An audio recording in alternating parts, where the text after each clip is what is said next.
Hey everyone, welcome to Boss Run, and I'm your host, Billy Housh. We've got a lot of pricing news to talk about this week. I hope you're all doing well. You've got your pocket calculators out and you're ready to crunch some numbers because we're going to start off.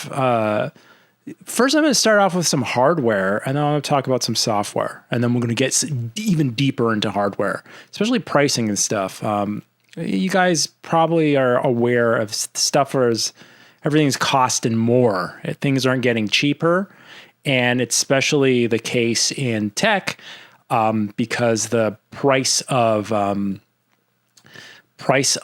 modules and NAND modules, so basically modern computer memory and modern computer storage, is extremely high price, like 5 times the price as it was last year or two. And this is all because of shortages due to AI companies that build data centers, buying up all the future stock of these parts. And now that's putting its strain on consumer products, especially gaming systems, which would be like more of a mass market thing. But also, we had this week Apple and we'll talk about with Xbox and other systems. Everything has gone up in price to cover the inflation of the price of the components or just inflation in general. So early this week, we had the release of, the pre-orders for the Steam machine. So last week I talked about the Steam controller. That is the controller device. Hopefully it doesn't turn on or anything. This is the controller device made by the company Valve that is what used to be a long time ago, a game developer that realized that it's best to just own the store instead of grow the bananas and fruit. So Valve's second attempt to a computer that can be hooked up to your TV and be kind of like a video game TV computer, a couch computer. That's the same concept behind the mouse. So people have been waiting for this for a while.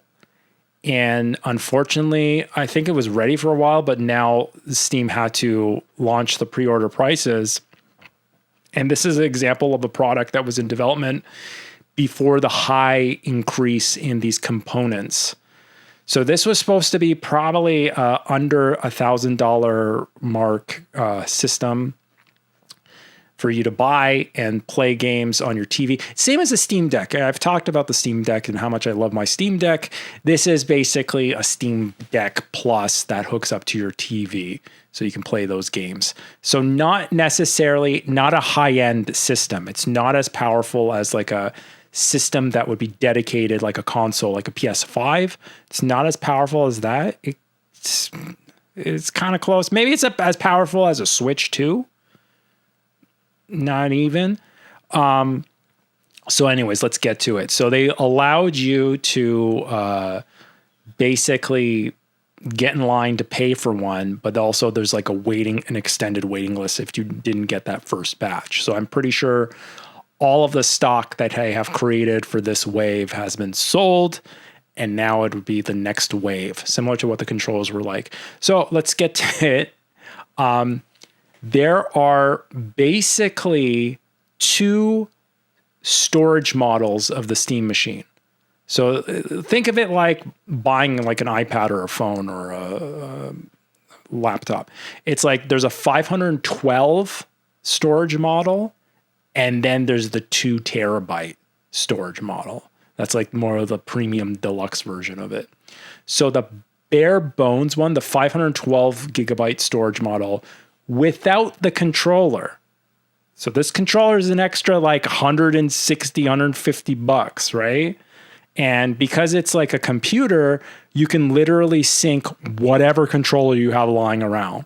So any controller that does Bluetooth or whatever, anything, like maybe you have an old PS4 controller, right? Or a PS3 controller, or like old Xbox controllers, anything you have, PC controllers will just like sync to it and it'll run. So they don't necessarily have to pack in a controller to shave off about $100 or whatever from the price.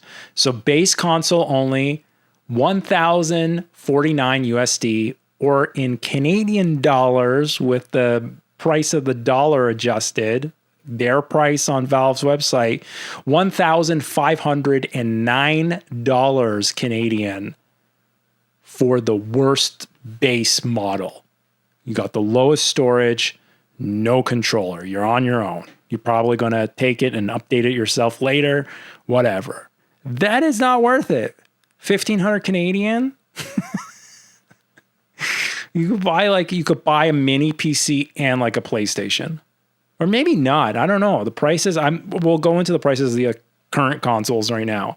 So then if you want to get the controller with this base model, the 512 gig, it's $1,128 USD or $1,628. So a little more than $100 for the controller. Then there is the premium 2 terabyte model. Okay. So ballin', you got lots of storage in this thing. And if you get the 2 terabyte model, you get 2 extra face plates. Okay, so it's like a small cube, the system, and similar to, I guess, like the Xbox 360. It has like, you can get face plates, and like they put out the 3D prints, the 3D blueprints for it. So people who have 3D printers or whatever, or CAD or whatever, want to make third-party face plates, they can sell it on Etsy, make a whole business. So anyways, the premium one comes with like this like deep red orange kind of Valve color one, as well as a walnut wood grain one that looks pretty awesome. It looks pretty awesome. So it's like designed to be non-discrete in your entertainment cabinet for under your TV. So that premium 2 terabyte model with only like without a controller, $1,349 USD, Canadian, $1,919 Canadian. So no controller, 2 terabyte and some balling ass plates, almost $2,000. With the controller, so the creme de la creme, give me the controller, give me like the highest storage, and give me those face plates. US, it's $1,428. Canadian, it's $2,000 and $2,038 CAD. Bada boom. So that thing is expensive, but everything is expensive. The problem is like, what do you want to use it for? So I wanted to like just figure out like if money wasn't an issue at all ever. Take that out of it. What would be the model I would get right now? Like, what would be the model? And not even money. Like, if you can even buy one of these things, because they completely sold out, of course, right? Of course. They completely sold out. I would get the 2 terabyte model without the controller because I have a controller. And this controller needs to be justified because like most of the time at this point, I'm playing with my old controller, my Vader 5 Pro, because I'm used to it and I like the Xbox feeling for certain games, but it's cool to have the other one to play with those other games, and I do, but I'm almost doing it because it's like, well, justifying the reason I have it, right? It's a nice thing if you have no controller and you're only using it on a PC, hence you were just using it on a Steam machine. I want to call it Steam machine. That makes sense. So hypothetically, 2 terabyte, no controller, because I got the controller. I got the top dog, the top dollar special. What would I do with it? Like if I had that right now, I was unboxing it. I was one of the lucky people or the hardworking people who have enough viewers and stuff that these companies' marketing arms will reach out and send you one so you can do this free advertisement, which I'm doing right now for products. What would I do with it? Well, I looked at my entertainment system set out, like the TV, and I'm like, okay, definitely going with the wood grain.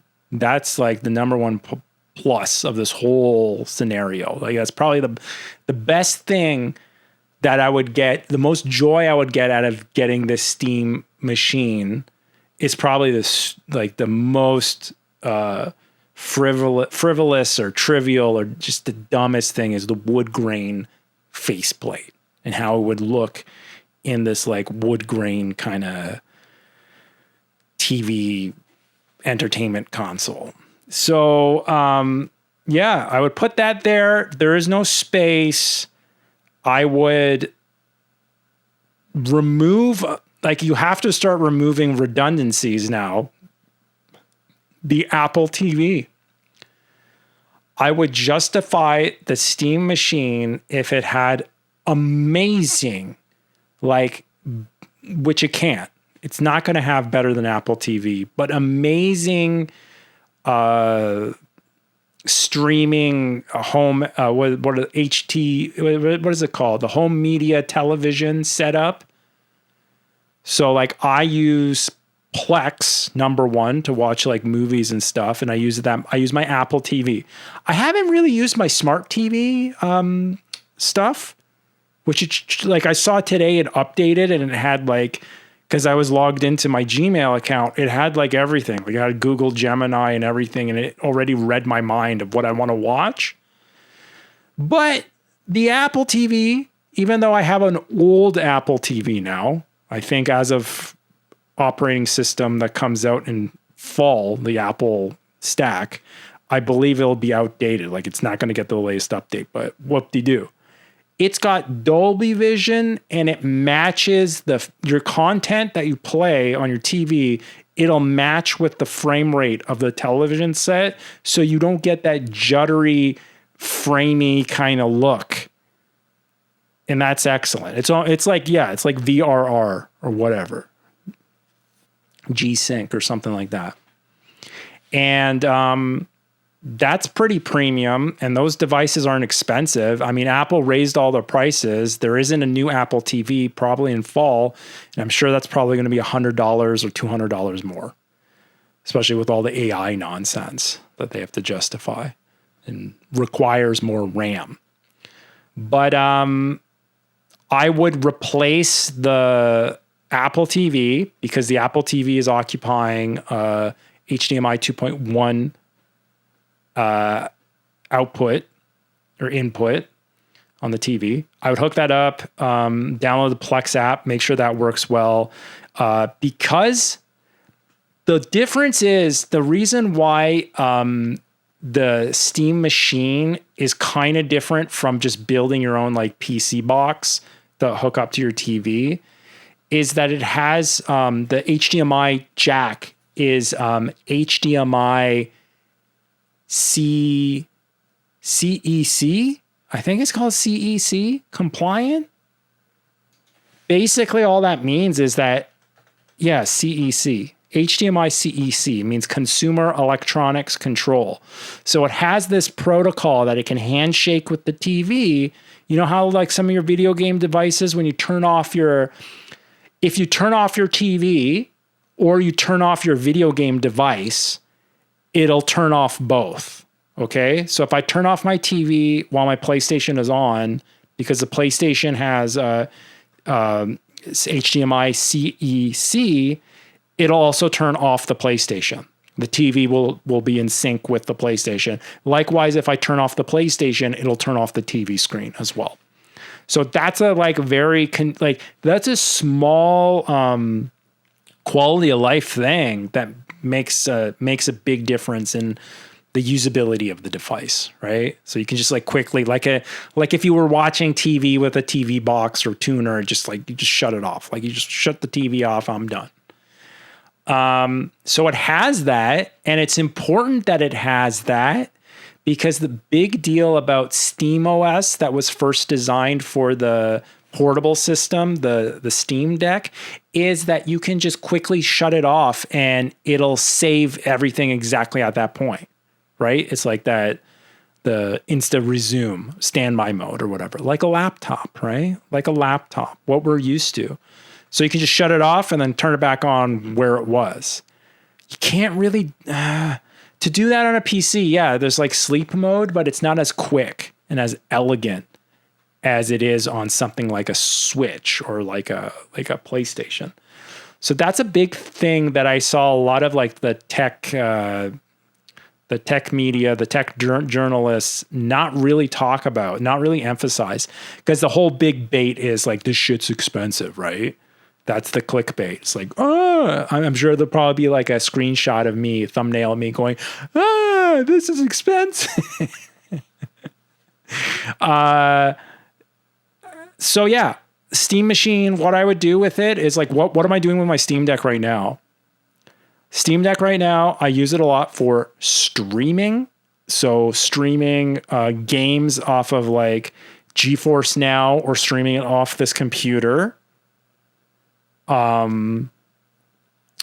Emulation, playing like PlayStation 2 games and like, I'm sure with the Steam Machine, you could play PlayStation 2 games at 4K on your TV. That would be pretty sweet. So those are things that, yeah, I could do it on the TV. I don't know how well streaming would look though, because on my internet connection, which is okay, but I'm streaming to an 80p screen. Like the portable screen is only 800 pixels, right? It's not even 1080p. This is a little bit over 720. So streaming that at the highest quality from a data center or from the basement or whatever the hell is not as difficult as streaming something close to 4K with the latency, but we'll see. We'll see. I mean, what do you mean we'll see? I mean, I could test it maybe. Like I was thinking of like maybe testing it on, that's the thing. That's an experience that I can't know about until I have something like that, right? Don't know about it. Like on the TV, the thing with the Apple TV, this is the limitation. My Apple TV can't, GeForce Now is blocked. There is no GeForce Now app on an Apple TV. There is on Android, but Apple doesn't want that. I think I'm pretty sure there's the Xbox app. So PC Game Pass would be still useful with an Apple TV. I should test that. I need to test that, is take a controller and sync it to my Apple TV and see how much gaming, like legit gaming, I can get. I know there is a Steam Link app on the Apple TV, but it wasn't as good. They don't update it, so it doesn't have like HDR, and it just did not handshake very well. I remember for some reason getting the controller to work on it was bad too. So I think the first thing is like syncing a controller. How well can I sync a controller to Apple TV? The other thing is, then the one thing you lose with Steam Machine for a home entertainment, for like a Plex watching thing. There's another thing of like running Plex off of it. That just seems like a waste of money. There is no Dolby Vision. I don't believe it can decode properly or transcode or whatever, decode properly Dolby Vision or Dolby Atmos. Because I think a device at the hardware level, and I wasn't farting, those are my shoes rubbing on the rubber here.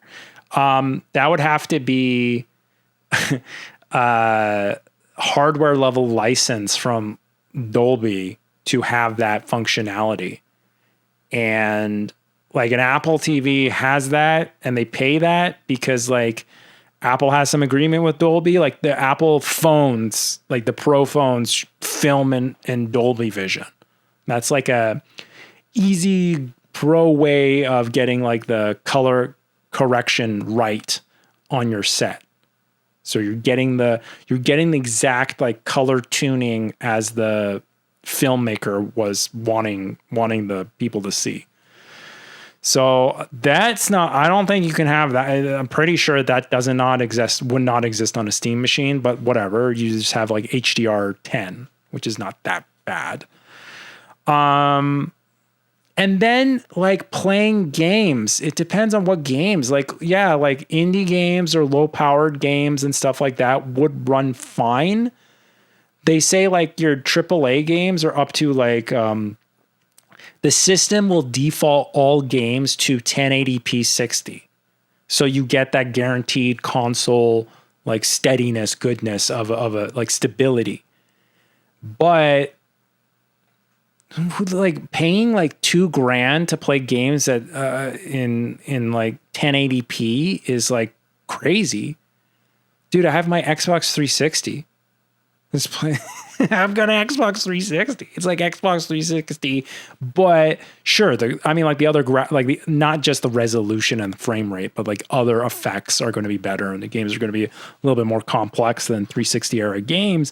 But those are the era games. Not really. Those are the games you'd be playing. Like you would not be playing AAA games. Like I thought about it. You would probably at that point you would use it to stream. And there's other ways to stream. But still, that's decent case scenario. I'd use it to stream my Steam games and play some Steam games, like lower powered Steam games that I can play on my deck. It would just be my deck on my TV. But you can't say like, well, just dock your deck to your TV like a Super Switch or whatever, because it's still like, the Steam Deck will have even more problems trying to kick it up to 1080p. That would be something else to test is like, I've never hooked up my Steam Deck to my TV. So maybe that's a test. I should see that. I should test out the Steam Deck to the TV to give me an idea what a Steam machine would be like to a TV, and test out my Apple TV to see what game options does it have. Can I at least like access my streaming games off of like whatever? Can I access my like computer games on it? How well is that experience? Maybe just like totally don't need that Steam machine. These names. But anyways, yeah, it's really expensive and it's not really a product that everyone would want. It's very niche, but I think the whole point of it is to be a reference model for other PC manufacturers to make devices like this to sell in the market. Because going forward, if it's going to be really expensive for the next couple of years for anyone to build a gaming PC, this is what happens. Things get consolidated. So we rely on these like bigger corporations that are able to buy these like massive lots of components, but then put them together in their own closed box. That in the case of Valve, it's not exactly a subsidiary, but still you're using their operating system that's default on the box. Plus it's like also thought that you would be buying games and software through their platform as well. That would be like the lowest friction of that box. So they are making money. It's not a direct subsidy, but it makes sense in the long term for them to make money. So like even like other systems, other companies making like Steam machine killers or whatever, or the snooty Linux person being like, well, I can make a cheaper PC with the parts I got in my garage, or I'll make a Steam machine. In the end, they're going to be installing Steam OS on that machine and eventually buying games off of Steam. So it's like a win-win for Valve. So yeah, it's interesting. It's unfortunate. It's expensive and not many people need it, but it's a product that's out there, and it's like Valve finally breaking some skin hopefully in the hardware market. Because keep in mind, Valve had a Steam machine before. Valve had a Steam Deck before. This is like the second revision of it. And honestly, I think it is apt thinking of it. Well, this is their Xbox 360, right? The first Steam machine was their Xbox. It did not do as well as the original Xbox. It was just like no one remembers it. That was before Steam OS. It was like a Windows box with like big picture mode. Now they have their own operating system, which is like insanely different. So this is like their 360. They've got faceplates. So wood grain faceplate. Who doesn't want that? Who doesn't want to drop $2,000 for a little box that does something? I don't know. It's cool. And it's got a wood, you could put a wood grain panel on the front. Sign me up. The other big news of this week was that the pre-orders for Grand Theft Auto 6 went live. It was at the beginning of the week. It was on Monday. And that was a big deal as well, because a lot of people wanted to know, well, what's the pricing? Since this generation started, everyone was like talking about like how Grand Theft Auto 6 is going to be the highest pricing. Like it's going to be some new tier of paying for a game. It's going to be really expensive. And then from then on, everyone's going to be charging this nutcase price.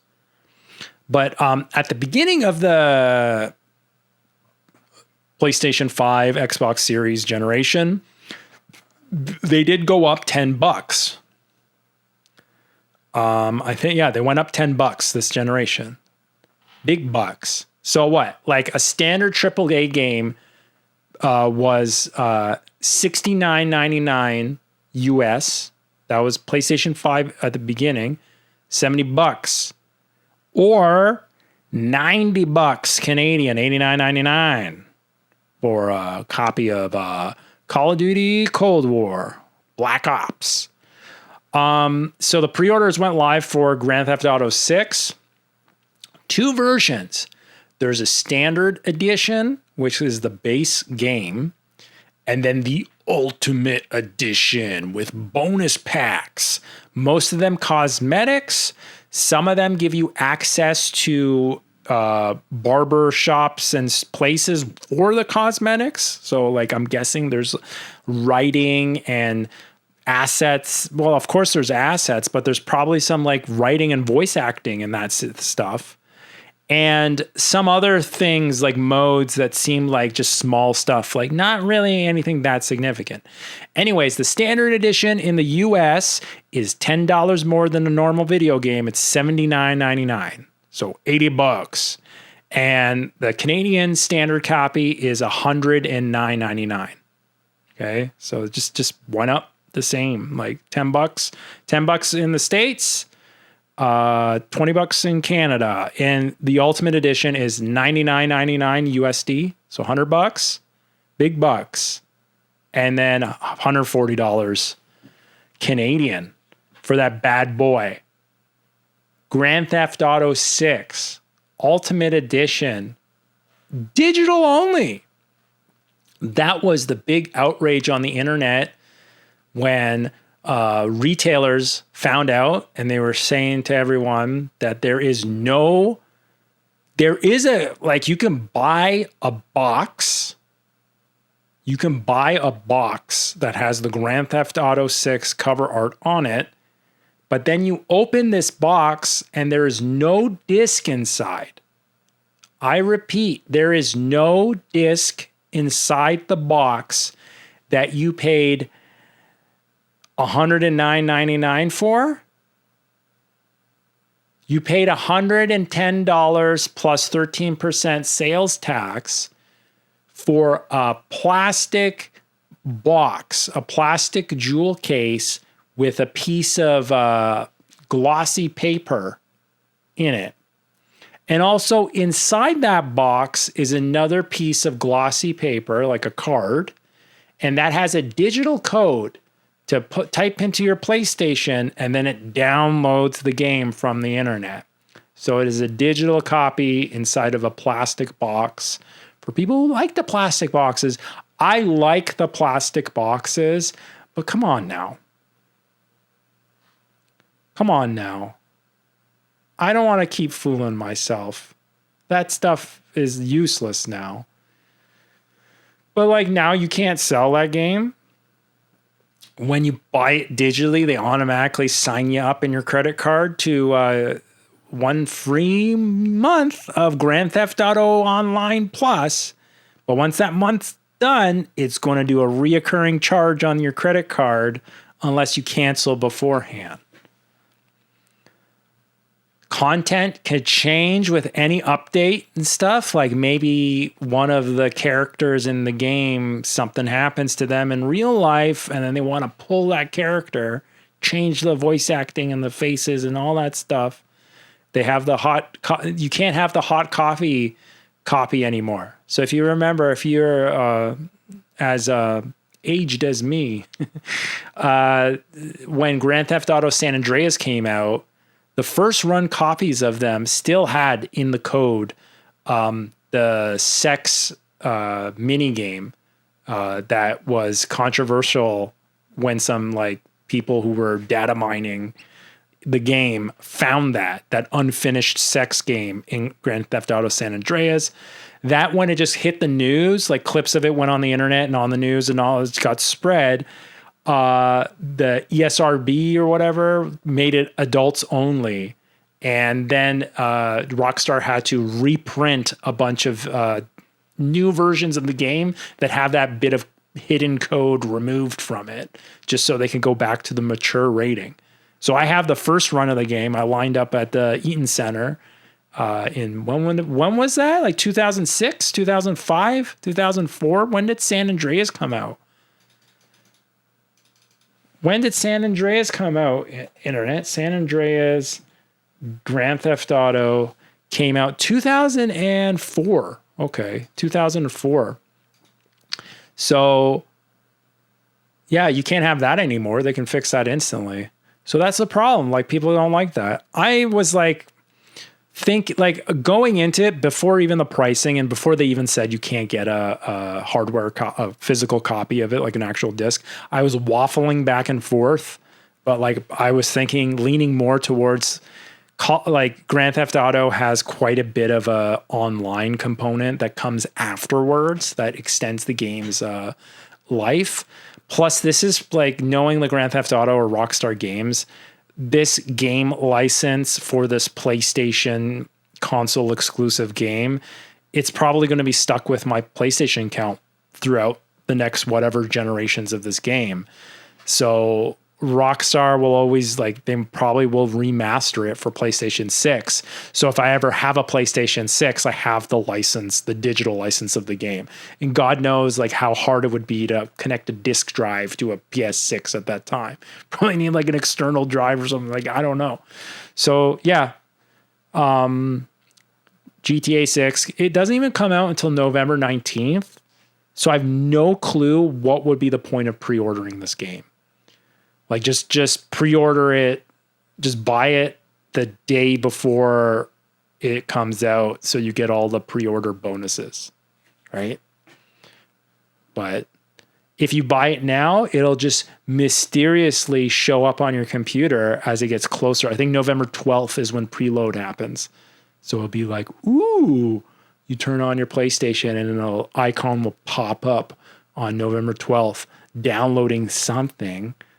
So it'll download pictures of empty jewel cases of games. And you can just watch the counter going down. But yeah, I wonder now if like other games will cost more. If they're going to follow, like they would be like, man, we're as good as GTA 6. We're going to crank the price. Another thing I want to talk about before we move on from consoles and stuff is I just want to like compare the price of these current video game systems that have been out for 6 years now. They all came out in 2020, right? This generation started in 2020, 6 years ago. Isn't that crazy? PlayStation 5, Xbox Series X and S came out 6 years ago. Let's see how much they cost then and how much they cost now. So Microsoft's massive global hike officially takes effect August 1st. So August 1st, Xbox Series X and S will cost more. At launch, a Series X. So if you want to buy like the stock good Xbox, it's the Xbox Series X 1 terabyte disk drive edition. The good one that came out in 2020. That was $499 US or $599 Canadian. As of August 1st, that same Xbox that 6 years ago was $499 US will be $799 US. The exact same system, not better, maybe worse. Or it will go up from $599 Canadian to $1,029 Canadian. Crazy. PlayStation. So the PlayStation at launch, PlayStation 5, with the disk drive, that cost $499, or seems like it was more expensive. It did go up in price in Canada, $629 Canadian. So now that PlayStation with the disk drive is $499 US, didn't go up, but Canadian, it went up $649. So it went up $20 in Canada. That's not bad. However, if you were going to buy a PlayStation 5 now, especially for Grand Theft Auto 6, you want to play Grand Theft Auto 6, you want to play it the best possible way you can, you would buy a PlayStation 5 Pro. So a PlayStation 5 Pro at, it's this, I guess the price hasn't changed? That's not right. PS5 Pro price.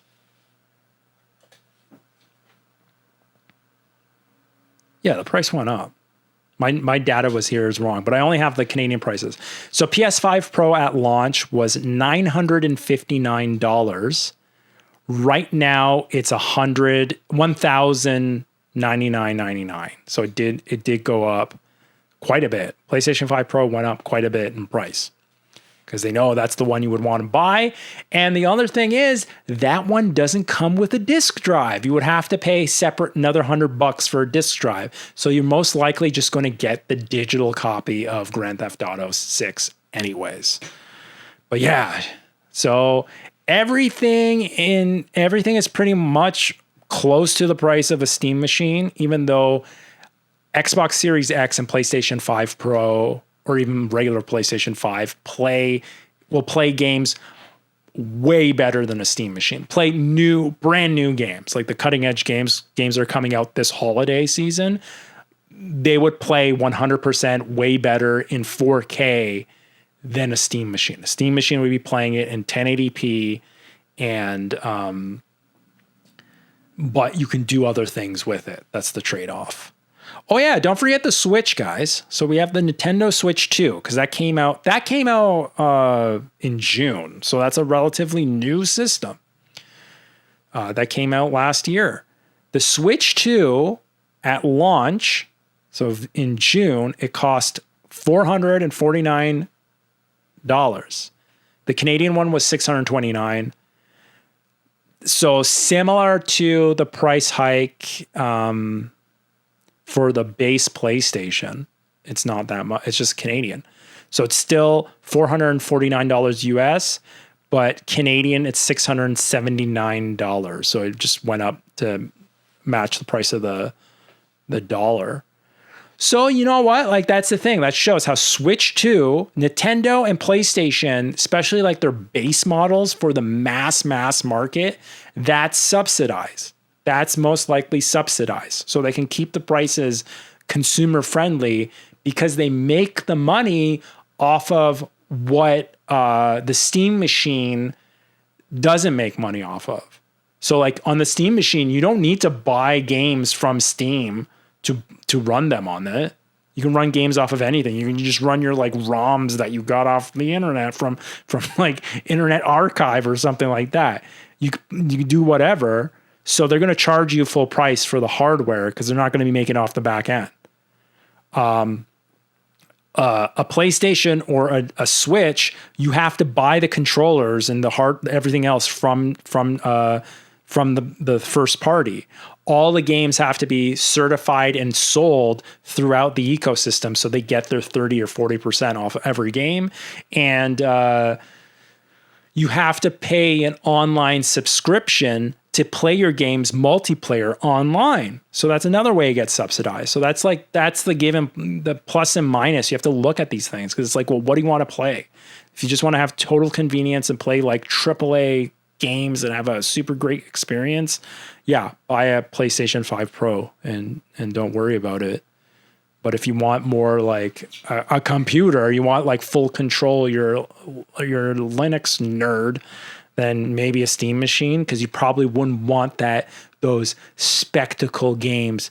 I don't need all those fancy graphics or anything. I'm a thinking man. I just play chess on my television set. Anywho, we want to wrap it up here. What I'm playing right now, because it is like the summer, there ain't that many like great games out there. So I'm like coming back to my meat and potatoes.